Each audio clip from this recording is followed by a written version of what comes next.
Nagkabalikan na ang aktres na si Ara San Agustin at ang basketballistang si Wami Kyung-son matapos maghiwalay noong 2022. Ito ang kinumpirma ng aktres sa programang Lutong Bahay nitong Martes, January 28, 2025. Matatanda ang sinabi ng aktres sa panayam sa kanya sa programang Fast Talk with Boy Abunda noong 2023 na naghiwalay na sila ni Wami noong October 2022 at inamin din niya na nagkaroon sila ng problema sa relasyon nila noong 2021. Bago ang Kitchenterrogate segment ng naturang programa, ay ipinaliwanag muna ni Ara ang mga ipinakitang larawan ng mga taong na-link sa kanya.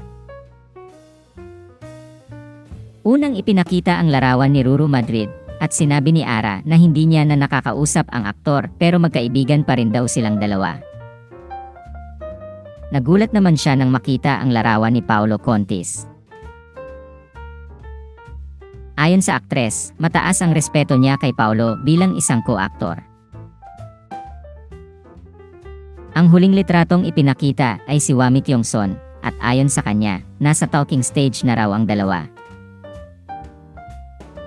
Kaya naman sa Kitchenterrogate segment ng naturang programa, diretsahang tinanong ni Mikey Quintos si Ara kung nagkabalikan na nga ba silang dalawa ni Wami. Ang pagpipilian ni Ara ay sagutin ang tanong na yon o kakainin niya ang burong sibuyas. Kaya naman sinagot ng aktres ang naturang tanong dahil ayaw niyang kumain ng burong sibuyas. Sagot niya, sige na nga, oo na nga.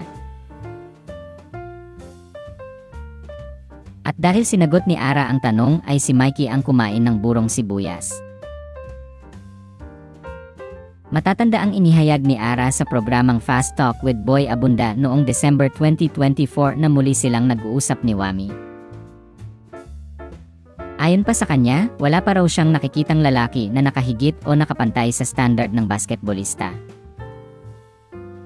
Pero nang tanungin ang aktres kung bakit naging pamantayan niya si Wami, sagot niya, "He's very loyal, he's so patient.